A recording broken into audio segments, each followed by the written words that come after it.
Good evening, folks, and welcome to this week's episode of Beer Rating with Sean Connors. As you can see, the beer I have today is Bohemia Regent.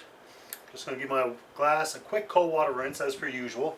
Basically just cool down the glass and get away any dust that might be there. It's rather than store it in the freezer where you can get some awful taste, I just give it a quick cold water rinse. So I'll pour it up, talk about a little bit about the beer, and then I'll give it a rating.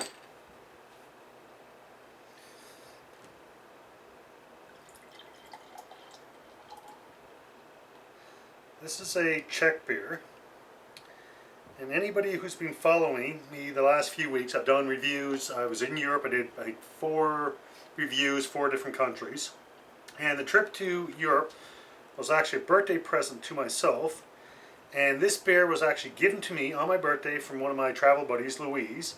And basically every hotel room that I had, which is common in Europe, they didn't have a fridge, so I couldn't cool the beer. So rather than having a warm beer, I figured I'd take it home and make the best of it.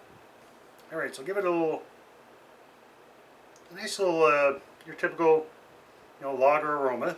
Let that settle for a bit.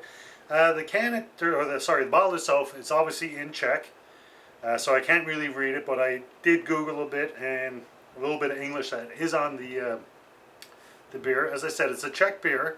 They consider it a draft pale lager. Actually says pale beer.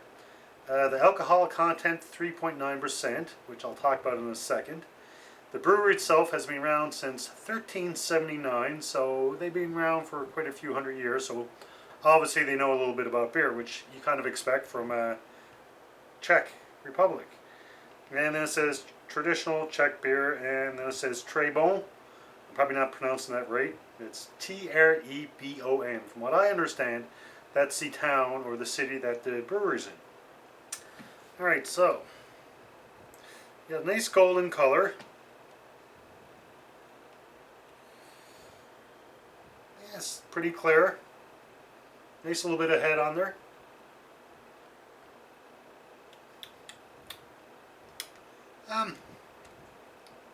It's not bad. It's a little bit more flavor than what I'm used to for a lager. A lot of the lagers in that part of the world I found, a lot of them are Pilsner, obviously. Pilsner came from Czechoslovakia, the towns of Pilsen. So that area, Czechoslovakia, Germany, Austria, you get a lot of lagers. And a lot of them I find are really light tasting lagers. This actually got a little bit more of a bit of oomph to it. I find anyways. You go on the website, like I said, not a lot of information in the bottle in English, which I didn't expect. But if you go on the website, they pretty well say the same thing. It's a traditional Czech beer. They say it's a traditional Czech session beer. I'll talk about session beer in a second. And on this they say it's an easy drinking beer, and they say it's good for thirst on a hot summer day. And they say it's a little bit hoppy with medium bitterness, and I'm not really getting a lot of hoppiness. I suppose that a little bit. Nothing, jump out at you or anything.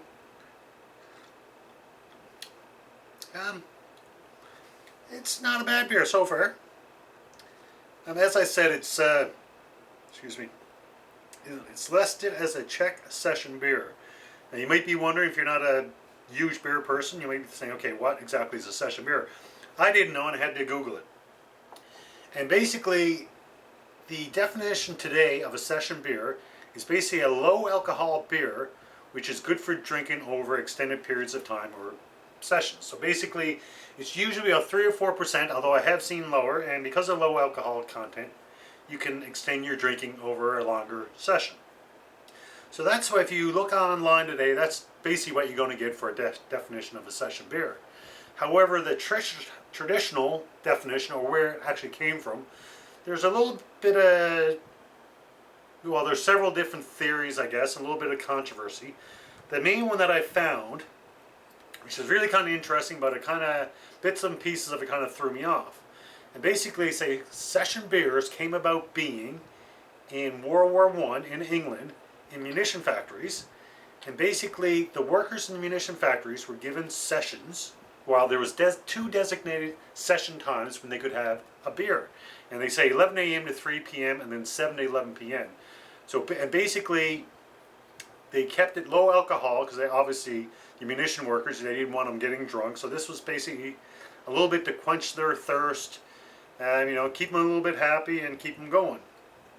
As I said, there's a little bit of controversy about that because the whole thing they're saying there's two designated beer drinking sessions, 11 a.m. to 3 p.m.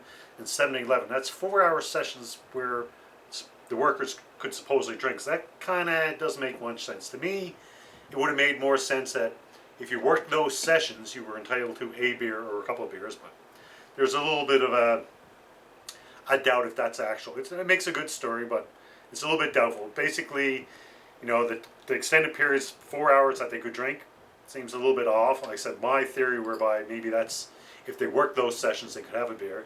And also the fact that you're talking about munition factories, and the last thing you want is somebody working in a munition factory, you know, getting a little bit tipsy. But that's one of the theories. What I do find interesting is that the munition factory, if you think about it, the munition factories during that time, excuse me while I take another drink, that's World War I, so most of the men were actually already at war, so it would have been the ladies or the women working in the munition factories, so they would have been the ones having the session beers.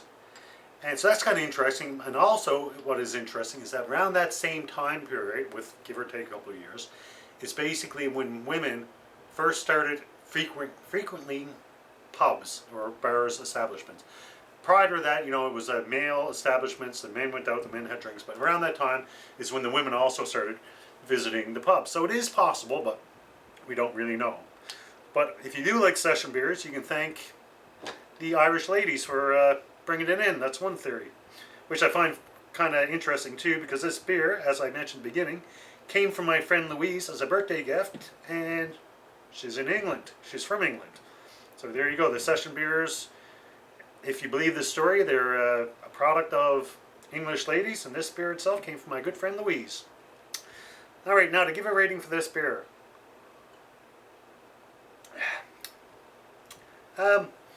It's not as easy drinking as I thought it would be. It is good.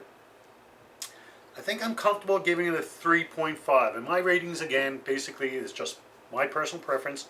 A 1 being I can't finish it, a 2 being I don't like it but I'll finish it, a 3 being a good beer, a 4 being a very good beer, and a 5 being the best beer I ever had. So this beer I think is in between being a good beer and a very good beer. So I think I'm confident on giving it a 3.5. So there you go, folks. That's my rating for the Bohemia Regent Czech beer, 3.5. And cheers to my friend Louise who gave me this beer, and she's actually still touring around Spain. I came back after 2 weeks. She's touring around Spain, and my other friend Pippa, she's now in around Croatia area. She continued on with the trip. So I hope the girls are having a great time. And Louise, thanks for the beers. And until next beer, as always, enjoy responsibly. Cheers.